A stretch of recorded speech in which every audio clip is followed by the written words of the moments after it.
A very good morning, 10th standard. So let's start today's chemistry class. So students, in chemistry, we are doing chapter 3, metals and non-metals. And in this chapter, we have already discussed about physical and chemical properties of metals and non-metals. So today we are going to uh, learn about ionic compound. So students, in the chemical property, we have also learned about how do metals and non-metals react. So in the chemical properties, we saw that reactions of metals with the number of reagents. बहुत सारे reagents है, सारे के सारे जो metals होते हैं react करते हैं, but क्यों metal ही इस condition में इस manner में react करते हैं? तो हमें activity करनी थी electronic configuration जो आपने 9th standard में पढ़ा होगा 287 that we have K L M shells जिसमें कि हमारे कुछ एक fixed number of shells होते हैं, fixed number of orbitals होते हैं, फिक्स नंबर हम उन आपको पता है हमारे इलेक्ट्रॉन्स जो होते हैं वो एक फिक्स ऑर्बिटल में घूमते हैं और हमारी कुछ शेल्स होती हैं KLM, है ना। तो आज हम उसी को ही रिवाइज करेंगे। So student, let us have a look at the electronic configuration of noble gas and some metals and non-metals. So we can see from the table that is present in your book that a sodium atom has one electron in its outermost shell. If it's lose the electron from M shell, then its L shell now becomes outermost shell and that has a stable octet. अभी हम इस table में देखते हैं like अगर हम sodium की बात करें तो देखिए यहाँ पे सोडियम के कितने, सोडियम का एटॉमिक नंबर कितना होता है 11 होता है। तो अगर आपको पता है हमारे K में हम मैक्सिमम 2 भर सकते हैं, L में 8, ठीक है। इस तरीके से हम इलेक्ट्रॉनिक कॉन्फ़िगरेशन फिल करते हैं। अब जैसे 11 को हमें ब्रेक करना है, अब 11 जो है हमारे 2 में जाएंगे, के शेल में जाएंगे 2, अब कितने बचे 11 में 2 के 9 बचे, 9 में से 8 जाएंगे हमारे एल शेल में, अब हमारे 1 बचे और 11 में से जो बचे हुए 1 है वो जाएंगे हमारे एन शेल में। तो student what is this, this is the outer most shell. लेकिन अगर सोडियम के पास 281 है तो इसको अपना ऑक्टेट पूरा करना है। अब student listen to me very carefully that अब एम शेल में 1 है and we have to for completion of octet यहाँ पे भी एम शेल में भी हमारे 8 इलेक्ट्रॉन्स ही होने चाहिए, but it is impossible to gain 7 electrons. अब सोडियम अब क्या करते हैं हम, जब हम एक ज्यादा किसी चीज से हम ज्यादा किसी से ले नहीं सकते, हम अपनी चीज को इक्वल करने के लिए जब आप गेम खेलते हैं हम चीज को इक्वल करने के लिए ज्यादा किसी से लेंगे नहीं, जिसके पास एक आधा ज्यादा होगा वो उसको वापस दे देगा ताकि इक्वल हो जाए।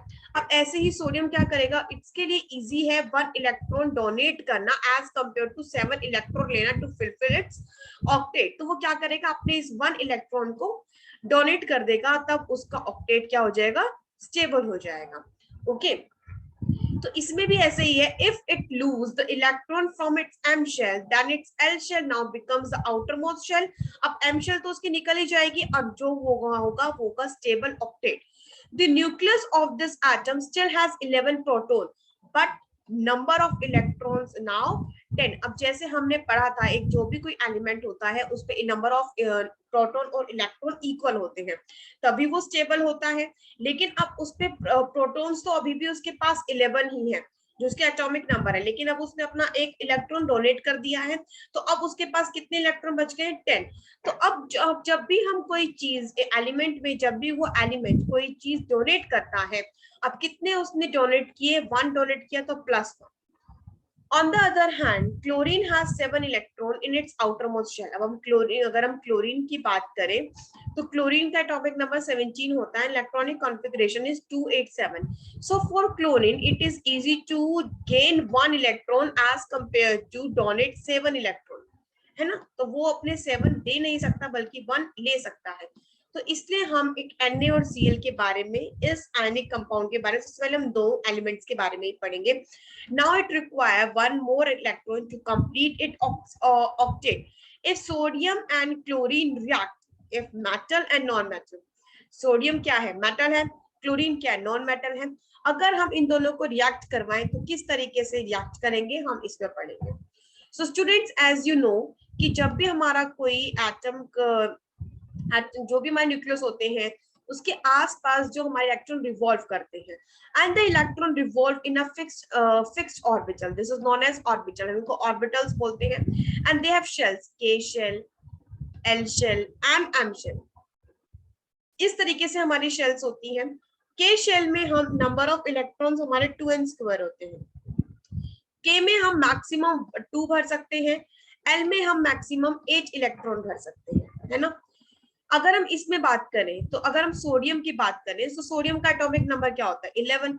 अगर हम 11 को के एल एम शेल में ब्रेक करें तो के पास जाएंगे 2, 8 जाएंगे एल में और 1 जाएंगे हमारे एम में। तो इस तरीके से हमारी इलेक्ट्रॉनिक कॉन्फ़िगरेशन होगी। और अगर हम क्लोरीन की बात करें तो इस तरीके से हम क्लोरीन को फिल करेंगे। क्लोरीन का एटॉमिक नंबर होता है 17, तो 17 में के जाएंगे हमारे, के में जाएंगे 2, एल 8 एंड एम 7।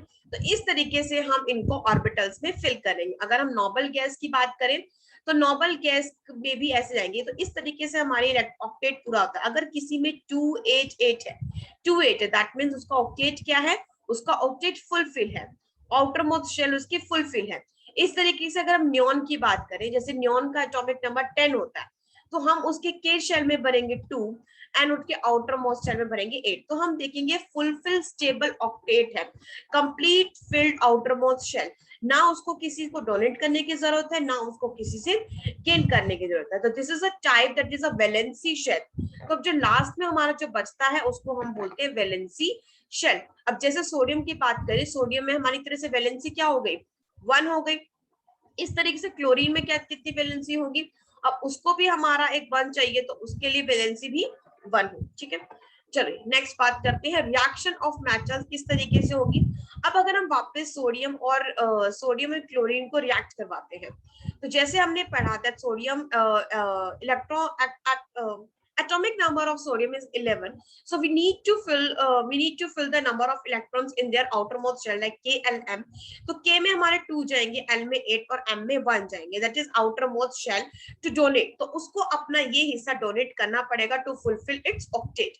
ऐसे अगर क्लोरीन में बात करें तो क्लोरीन क्या करेगा, वो उसको एक एक्सेप्ट करना पड़ेगा, क्योंकि it is impossible to donate 7 electron and it is impossible to accept 7 electron, है ना। तो वो अपना डोनेट कर देगा और ये उस चीज को एक्सेप्ट कर लेगा। अब देखिए किस तरीके से, तो Na क्या बन जाएगा आफ्टर डोनेटिंग इलेक्ट्रॉन। अब सोडियम ने क्या किया स्टूडेंट्स, अब उसने अपना इलेक्ट्रॉन एक डोनेट कर दिया। सोडियम के पास कितने 281 थे, अब उसने एक इलेक्ट्रॉन डोनेट कर दिया, तो उसका चार्ज क्या हो गया प्लस। अब वो क्या बन गया, कैटाइन बन गया।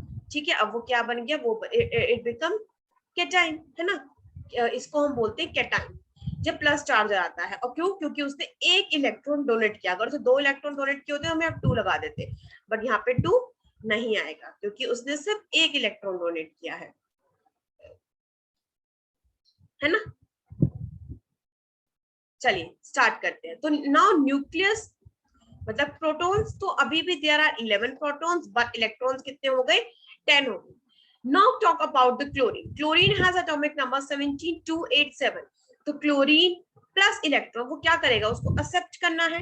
अब जब हम किसी केमिस्ट्री में क्या होता है स्टूडेंट, वो एक्सेप्ट कर रहा है, ठीक है, तो अब उल्टा चलते हैं। हम क्या सोचते हैं, अगर किसी को मिल रहा है तो वो अमीर बन रहा है, प्लस हो रहे हैं, कोई दे रहा है तो उस पर माइनस होना चाहिए। लेकिन यहाँ पे उल्टा है, अगर कोई चीज दे रहा है तो वो प्लस है और कोई चीज ले रहा है तो वो माइनस है। अब क्लोरीन ने क्या किया, अपना एक इलेक्ट्रॉन सोडियम से ले लिया, now it will become Cl negative, so 281। तो अब इसके नंबर ऑफ प्रोटॉन्स कितने हो गए, 17 ही है, लेकिन इलेक्ट्रॉन्स उसके 18 हो गए। ठीक है, तो ये हमारी इस तरीके से हुआ। अब इस तरीके से हमारी रिएक्शन बनेगी।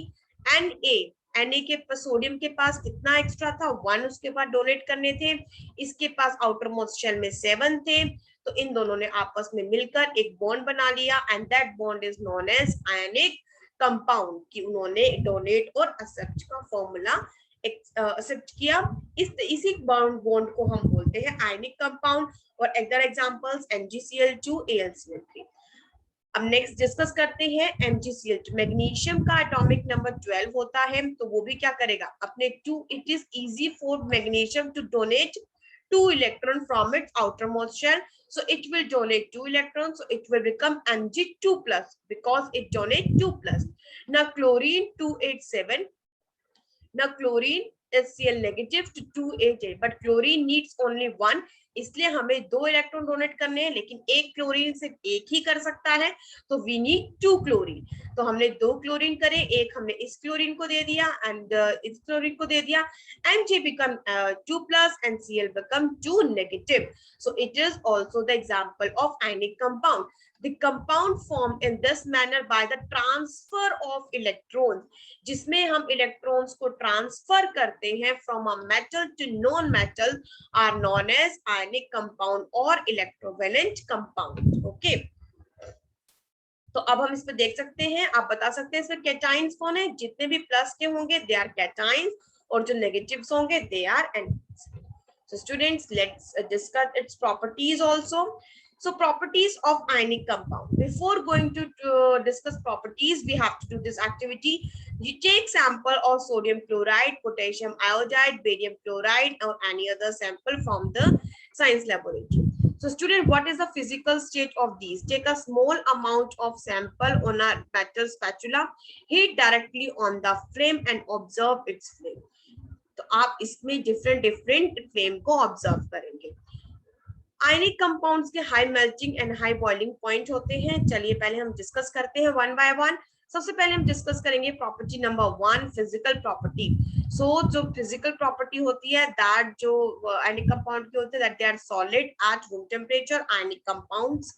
Next property, burning of ionic compound, they give different color of flame, like sodium chloride give orange flame, potassium iodide give violet flame, and barium chloride will give green flame. So it will while burning the ionic compound, they will give different color of the flame. Test solubility in water. Yeah, you can observe they are soluble in water.